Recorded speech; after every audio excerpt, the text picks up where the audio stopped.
My name is Leo McPhee, and I'm here today with Robert Simmons from Heaven and Earth, and we're going to be talking about phenacite today, and a really amazing story behind this and all of these stones. Would you like to tell us a little bit about this? Sure. I would say right at the beginning that this is one of the stories I'm most excited to tell of, all the many stone stories that I've got. And it's one that is right now presently developing.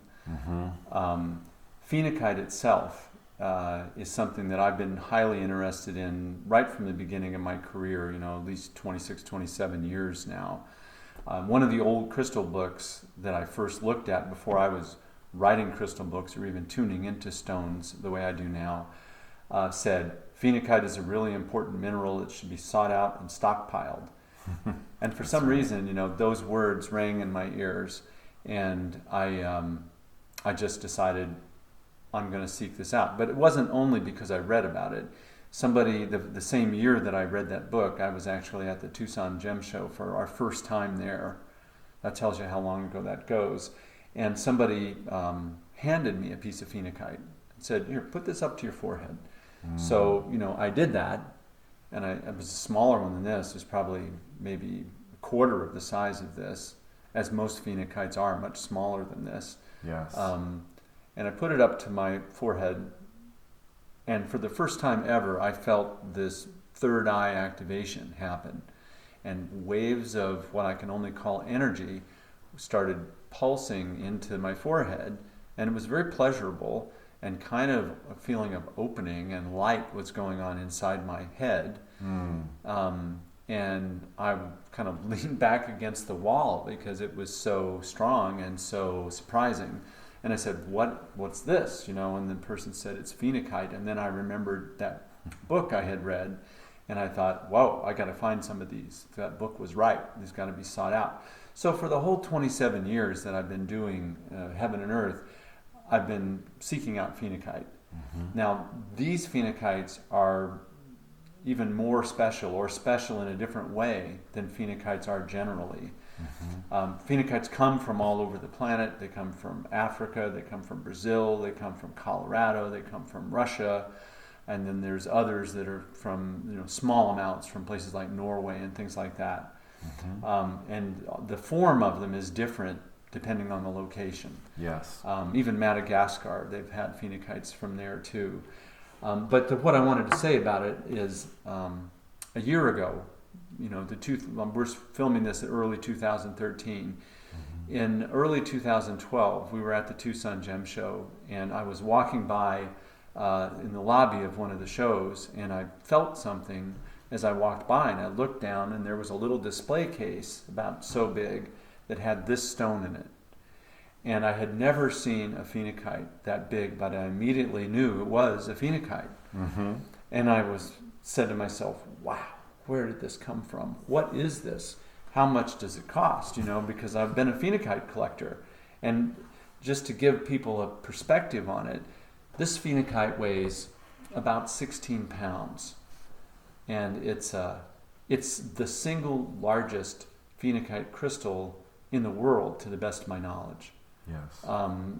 As I say, phenacite crystals can be, a tenth of a gram or a few grams, but I've never had one that was more than a pound or two, and only a couple of those in my whole 27 years of seeing them and collecting them. And so to find one this large was just astonishing. And of course, often with stones, a bigger stone emanates a stronger energy. Yes. Not always, but often, and in this case, it did. So, there was a whole flurry of activity around finding this, including finding out who had it for sale, how much it was. It was astronomically expensive to me, but I couldn't forget about it. So I kept going back to the man who had it, and we kept negotiating, and I knew that I couldn't buy it for myself. It was just too much.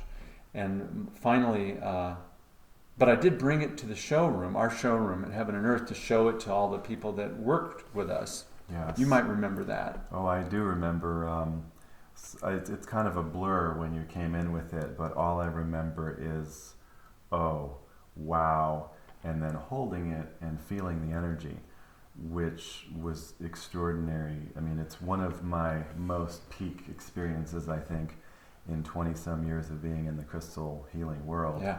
Is this crystal. So same for me in spades. And I brought it into the showroom, and everybody who was on our crew, our work crew, they all loved it. And Kathy, my wife, she loved it. And everybody on the staff was saying to Kathy, "You've got to buy that for Bob," right? And so Yes. in the end, she did. She dipped into savings and gave it to me as a gift. And that, was the most princely gift I'd ever received. So it's become like my prize of my whole stone collection, and the thing that I treasure most in all of my crystals. When you sit with this crystal, it's like sitting with an angel on your lap. Mm-hmm. I mean, it's got a feeling of a being with it, around it, or coming through it, that is the most tangibly present as a consciousness of any single stone I've ever run across. Mm-hmm. And many people, including people who don't feel crystals, feel when they sit with this stone, they, within a few minutes, they get a big smile on their face, because it comes through. And it is a very blissful, radiant, felicity is the word I like to use, or it comes to mind when I think about this stone. It emanates this kind of quiet, joyful happiness, and it's contagious if you're holding it.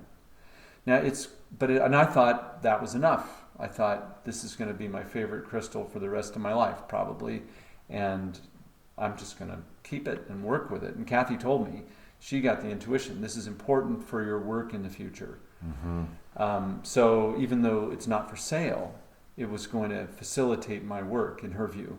Yes. So I had no idea how quickly that would happen.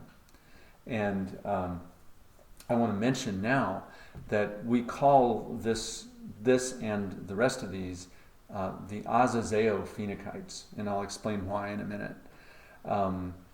These are of a different level and of a different type than all the other phenotypes that I've collected, and all of which I love. Mm-hmm. But last summer, when a few months of having this stone, before I had ever seen any of these, I was sitting out on my porch out here, and I was just kind of thinking about, I wondered if the Azeztulite stones that are kind of one of the hallmarks of Heaven and Earth's offerings could be any better than they already are. Could they be charged? Could they be activated? Could they be stimulated to emanate more or better energy? And I don't know why I was thinking that, but then immediately I saw an image. As many things come to me, as a lot of the stone properties come to me when I meditate with them, I saw an image. And the image was actually of creating a kind of energy field using the big phenacite in the yard here at our house. We have an Azeztulite labyrinth, which is a walking path that's kind of a maze-like thing. And we made that all out of Azeztulite stones for a meditation walking area some couple of years ago. And what I saw in my vision was a pyramid over the center of the labyrinth. And under the pyramid, at the base, right at the very center of the labyrinth, this phenacite.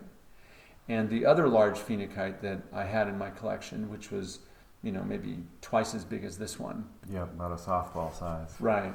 And it wasn't found with these. It was an African phenacite. But anyway, that phenacite was supposed to be placed at the apex, at the top of the pyramid, with this big one at the base.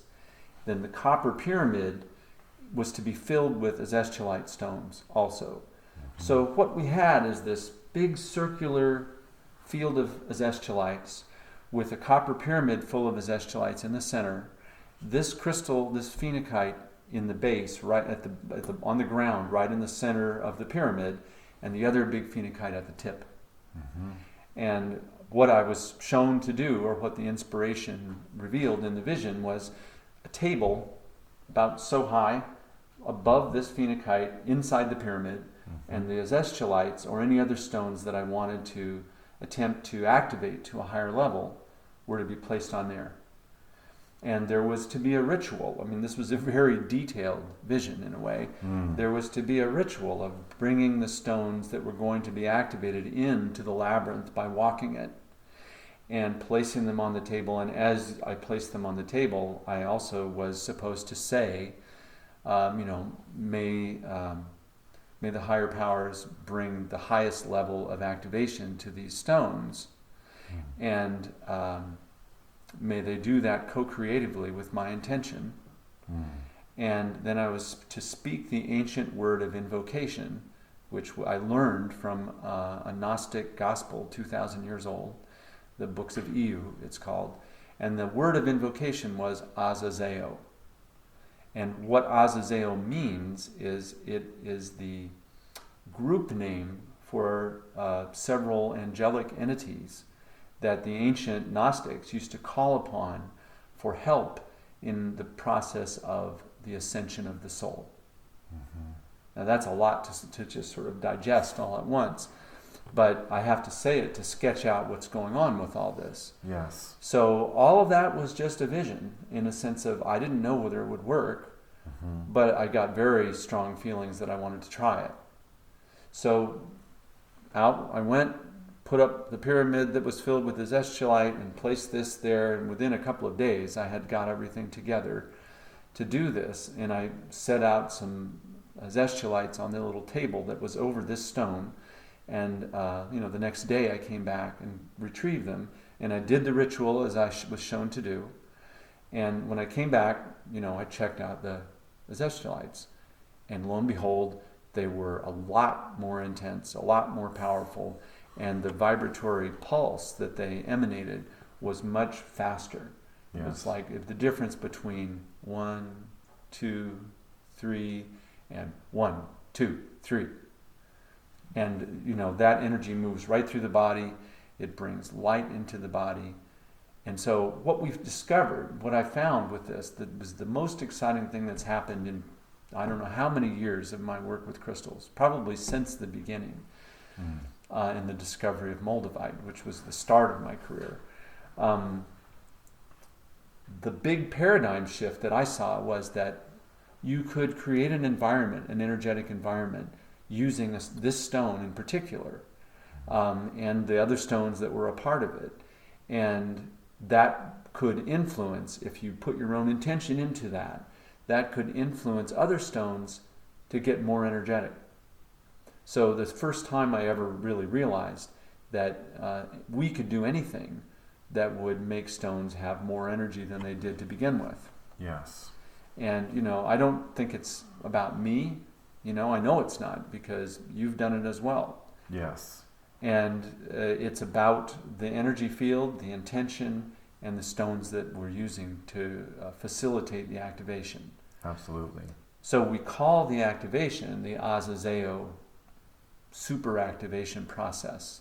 Yes. And this phenakite, which we call the Big Mother phenakite, or the Great Mother phenakite, is kind of the key piece in my view of it. It's like the generator, the engine.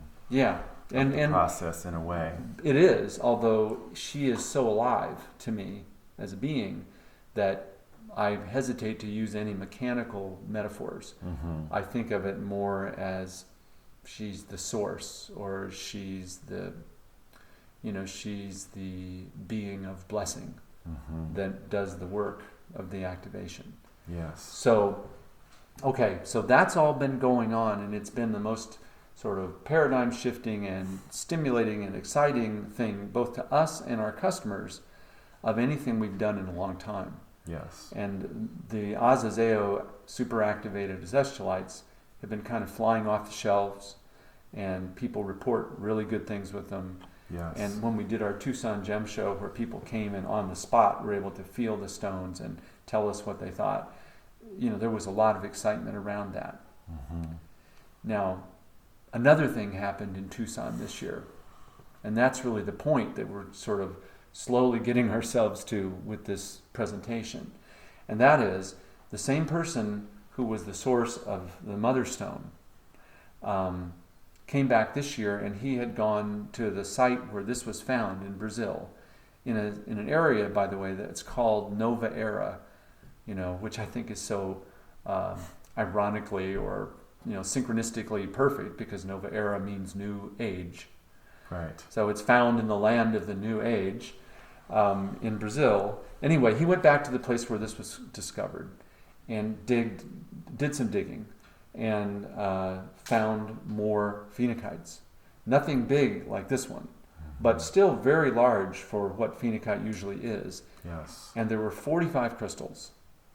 And what we see on the table here is what we have remaining of those original 45 crystals, because a remarkable unfolding happened during our Tucson show.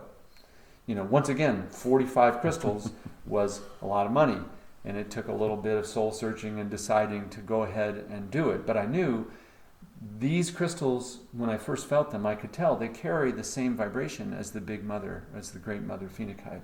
Yes.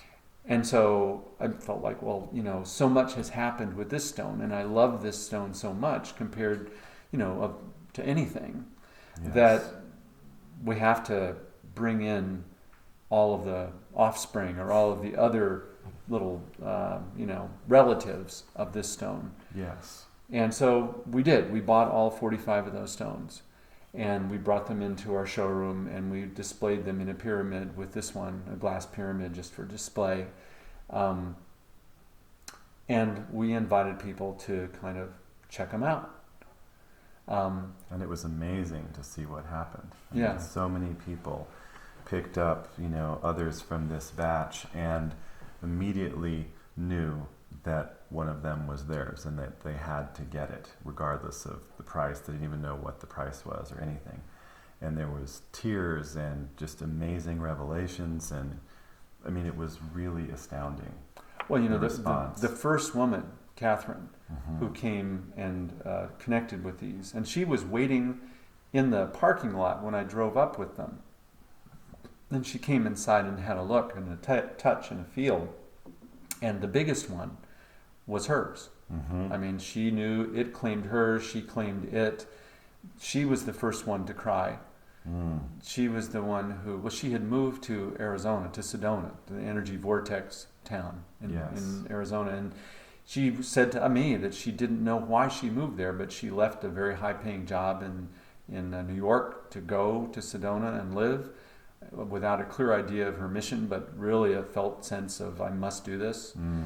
And by the time we had talked and she had really realized the depth of her connection with that biggest one of this group of 45 crystals, Yes. she said, I realize now why I had to move to Sedona, because I needed to bring this phenacite there to activate Sedona with this energy that's coming out of it, which is what we call the Azozeo superactivation energy. Yep. Now, our friend Robert Sardello, who wrote introductions for my books and who's a really good crystal researcher in his own right, Yes. told me his first impression of these phenacites was that these were the stones that were going to activate azeztulite throughout the whole Earth's crust. That's one of the predictions about azeztulite that my co-author Naisha gave us, was that the beings behind azeztulite, which are called the Azez, the angelic ones, who I believe are the same angelic ones that were invoked 2,000 years ago by the word Azozeo, by the Gnostics, that the agenda of these beings is the vibrational ascension, the spiritual enlightenment of all of humanity and of the earth. So that the azeztulite's purpose, which is twined in with the purpose of this phenacite, is to make the earth a planet of light and make the people of the earth, fully enlightened, awakened beings. And it's a kind of a co-creative venture where when the earth becomes a planet of light, the people are also enlightened. And vice versa. It isn't one causing the other, it's a co-arising. Yes. So in this tale of the big mother phenacite and all of the small ones that are its relatives, our sense was in Tucson, as this excitement just kindled around the arrival of these stones was that as this stone stimulates azeztulite and some other quartz-bearing minerals to a higher level, to be more light-filled, all of these phenotypes that are its relatives are capable of doing the same thing. Yes. And they're capable of doing it through the people who work with it, because it is an act of co-creation. So basically what I envisioned and what a lot of people validated during the show, and I think you also saw this, was that what was possible here was that this stone doesn't have to do the work of activating all the quartz in the Earth's crust by itself. Yes. All of these emissaries of that same energy can go out with their human partners, and if the people will carry the intention for the Earth to become a planet of light through the activation of all the quartz and the superactivation of all azeztulite, Yes. that intention, in communion with the intention of the angelic ones and of the Earth herself, can really make this process unfold. If not all by itself, certainly they enhance the process, and they probably accelerate it. So we saw this all, we talked about this story and this vision to people when we were in Tucson and showing these stones. And it was interesting because there were, a couple of dozen people, or maybe 20 people, who immediately understood and felt their connection with these stones and with that intention, that story, that purpose. Without having been told anything about it. Exactly. Yes. So now, from the 45 stones that were originally discovered, we are down to 23 pieces that haven't been claimed yet. And by the time anybody sees this video, I don't know how many we'll be down to. That's right. But it was an emotional experience for every single person who claimed one at the Tucson show. Yes. And I think because it connects with the felt sense of the higher purpose of those individuals. Like, what are they doing on Earth? Yes. How can they be of service to something that's a higher purpose in their life on Earth? And what is their sole purpose would be a good way. Good way to say it. Yeah. What I saw people getting, and it was really amazing. So say something, I've talked a lot here, but say something about your impression about any of this. Yes, well, I guess I want to say that, my introduction and activation into feeling stones and remembering my own relationship to crystals and minerals started with moldavite, almost 25 years ago. And I've reflected on that in the last year. This stone, I think, is the most significantly I've been affected by any stone that I've felt, been around, other than that initial activation with moldavite, singly is this stone. What I felt like when I first was holding it was that it was a cellular activator. The action that it was to be with, and that it was literally changing me at a cellular level to kind of clear and be all I could be, you could say. And my life did change pretty radically after it. So I see this piece personally for me as intrinsic to my own evolution, and then these stones are, so amazing. I didn't imagine that there would be more, that we'd even have access to these. So it's sort of like icing on the cake, and a beautiful, I think, expression of this whole evolution. Working with this stone to activate the azeztulites has been a continually surprising process, because it's like you put, the stones in the oven, so to speak, and you take them out and you go, wow, that's a good batch too. It seems to amplify the intrinsic quality of each stone, the azeztulites for the most part, but some others as well, to their highest potential, or a much higher potential energetically. And I've never experienced anything like that either before, being a part of the process. And of the super activating, I should say. Right. And the smaller ones do have the essential vibration of this, which is singular to any phenakite, not only in size and energy, but the frequency is very specific, different than any other phenakite. Mm-hmm. It's got the intrinsic phenakite quality that I have called, I think the highest vibration of any stone intrinsically, just as it comes out of the earth of any crystal. Right. I mean, I've said that to many people. Then meeting this stone was like taking that to the ultimate macro level in terms of experience. I felt like it was like meeting a being and being able to merge with and feel that, not just topically like in my hand or affecting my energy body or chakras, but fully immersed. Right. Right, and I would say it's like being in the presence of a spiritual entity. Yes. And there is something that is really delightful about that, meeting. So, this is all that meeting and all the rest of it seems to also be available through the small stones, and I don't mean to call them small because for phenokites they're quite big. If this one wasn't here, these would all be very large. That's right.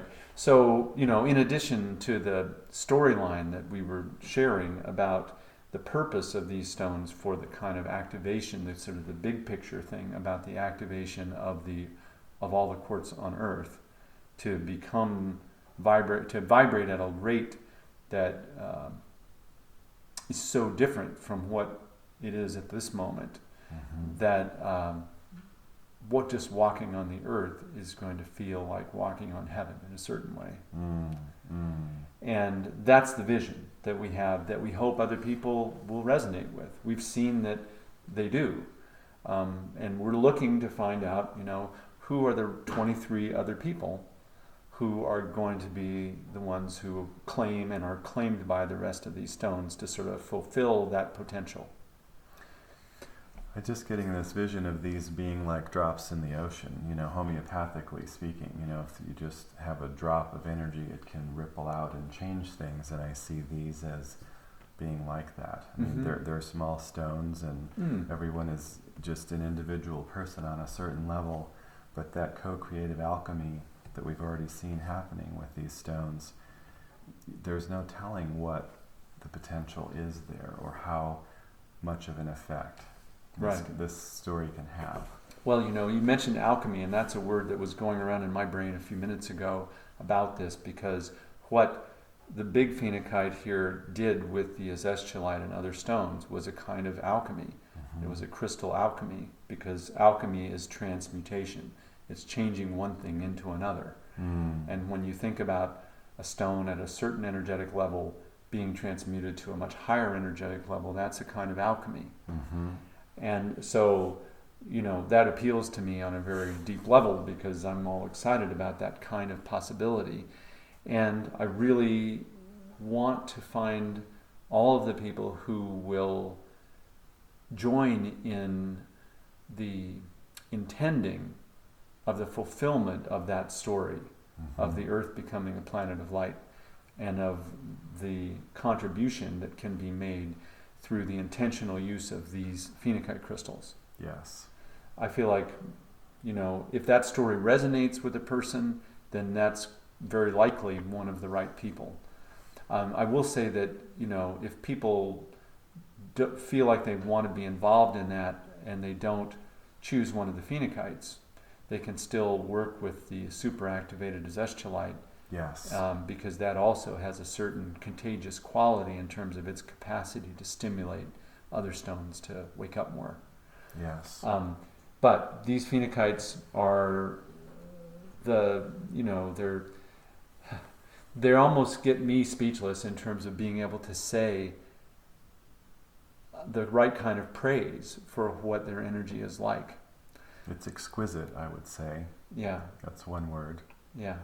Yep, it's exquisite, it's joyful, it's light-filled, it's visionary. That's one of the things I didn't say yet about phenakite in general, and about these stones in particular, is that, in addition to sort of doing this job for the earth, if that's part of their purpose, individually for a person, working with one of these stones, this is such a beautiful crystal. I don't know, I hope people can see it. The form of it is really pretty. to me anyway, and the shape of it is all completely natural. And there is a little bit of black tourmaline on the back of almost all of these, if not all of them, which is another bit of grace about it, because phenicites, being the way they are in terms of being very high vibration stones, can make you ungrounded. They can make you feel spacey. And the black tourmaline kind of helps temper that, so that you don't get so spacey with these. You can stay in your body and just experience the expansion of consciousness. Yes. And also the black tourmaline on the back of, or on the sides of some of these stones, including the big one here, which has all black tourmaline laced through its crystal structure on this face, is also a purifying influence. Black tourmaline is one of the best known stones for purification. And so its presence in a crystal tends to make that crystal less susceptible to getting, clogged up energetically. It keeps it purified. Yes. So we, I guess the thing that really we're doing here is we're kind of sharing our excitement about the idea that this phenakite is also present energetically in all these other ones, and that people who are excited about working with probably the highest vibration that we've yet found, and also with this project of serving the benefit of the world, might find themselves drawn to one or more of these crystals. Yes. And well, I know the other thing I was going to say. I'm really glad I didn't just stop. It's a grid, that's right. Yeah, this big phenakite is sort of an anchor for high vibrations in the world. Yes. I mean, again, that's too mechanical, because it's a being that just sort of is high vibration of love and felicity. But given that it has a form, it is physically, it has that quality to it. Right. If it's a mechanistic way to describe it. I mean, you might even say that this is the portal through which the spiritual being that we've been talking about is able to interface with Earth. Good one. Yes. And that all of these are little portals too. Yes. So the other part of this is that in the idea of the project of activating the whole crystal grid of the Earth, which is present in the Earth's crust in all of its quartz. And I might mention that the Earth's crust is 25% quartz. Yes. So 25% of all the Earth's crust is potentially able to be activated with these high energies. And that's the sort of ultimate purpose of the beings behind Azeztulite, the Azez, whom I called upon to wake up, not even to wake up, but to use this phenakite to wake up the Azeztulite to a higher frequency.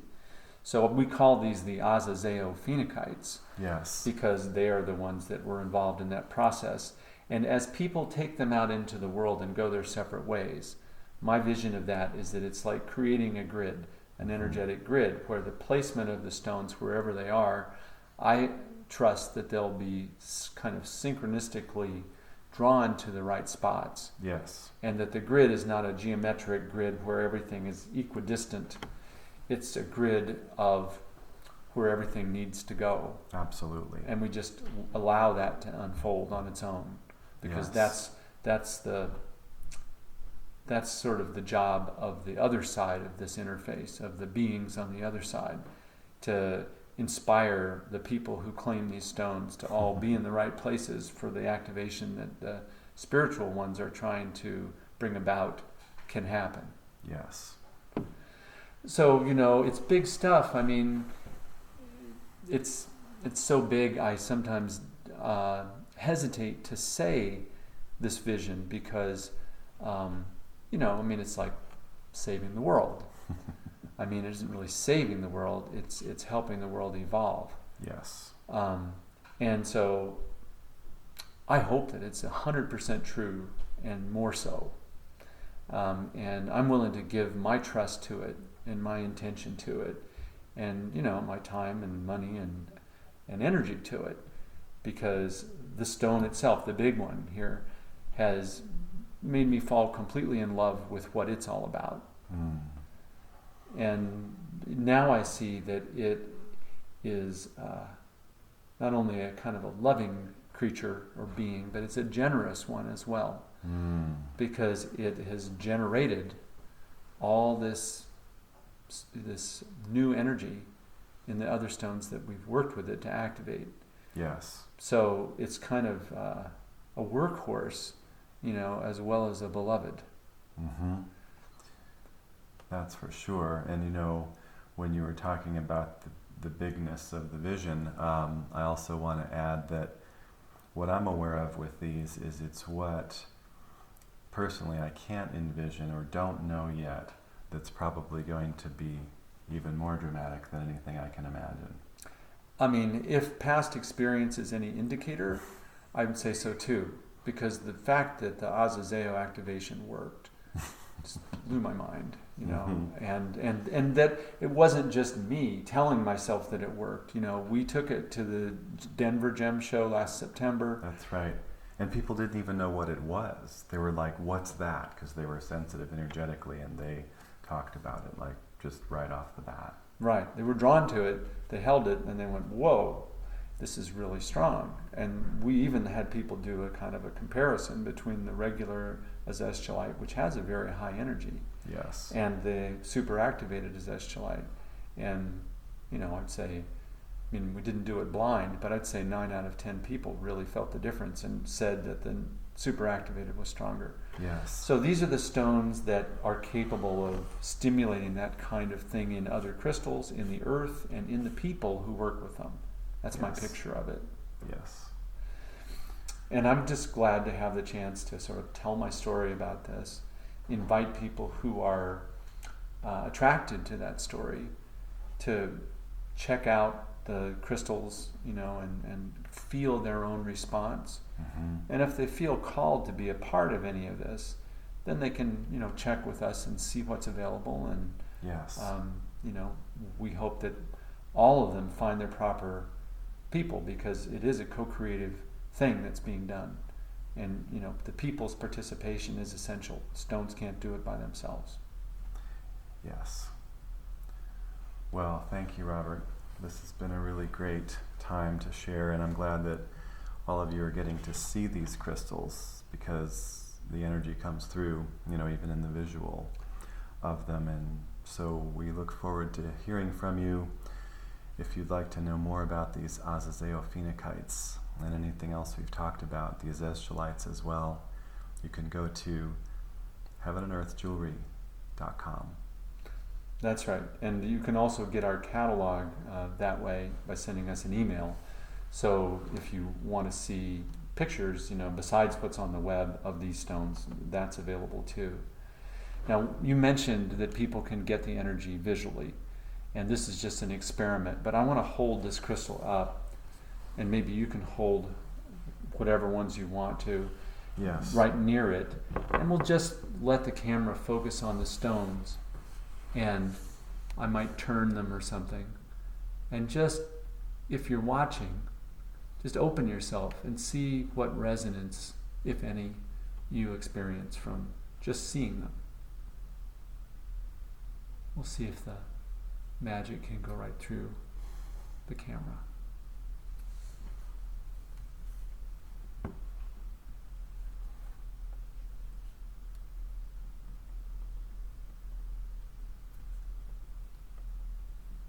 I just love this crystal. You're amazing beings. So are you.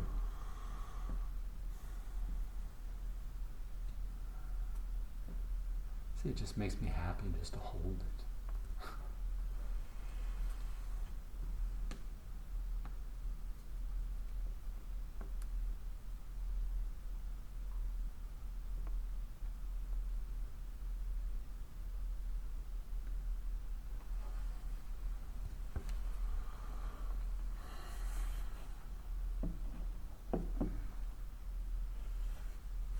I know I shouldn't, but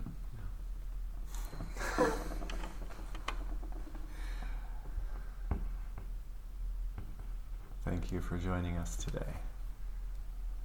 I hope I told this story with Leo in a way that was coherent and helpful. And if you've got any questions, once you go on the website, you can send an email, and I'm sure that either Leo or I will be glad to talk about it. Yes. Oh, one last thing. Yes. There's going to be an online community of the people who have claimed these crystals. Yes. Because I felt in this case that there needs to be a network of because we're talking about a world grid and we're talking about kind of a synergistic co-creation with not only all these crystals but with the people who claim them. Mm-hmm. So we decided that we would take the email information of everybody who claims a crystal and who's willing to let their email go to the group. And Catherine, the person who picked out the first large phenacite from this group, has said that she will sort of manage the online, blog or whatever, where people can share back and forth about their experiences with these crystals. So that's part of the process. Right, and people that have bought them already have actually said things like, maybe we should have a gathering sometime of all the owners of these who want to come together and do some energetic work. Yes. Maybe we will all want to go to a power spot, go to Mount Shasta, or go somewhere else, or maybe some, not all of us, will go there and we'll all bring the crystals that we've claimed. Yes. And we'll work together with them in a group. So we don't know how this is going to completely manifest, but it's different from anything we've ever done with any other crystals in the sense that this community of people is being intentionally created so that they can connect and that whatever they are inspired to do can be known all by one another. Yes. And then they can join forces if they want to. Exactly. So I'm That's I'm good willing that you to remembered that. Yeah, that's an important part of the whole picture of what can happen. And who knows, you or I might show up at one of those gatherings with the big one. That's what I was thinking. Yeah. So no, I think we've said it all now. All right. Well, thank you, Robert. Okay. Thank you, Thank Leo. you all for joining us. Yeah. Thanks, everybody.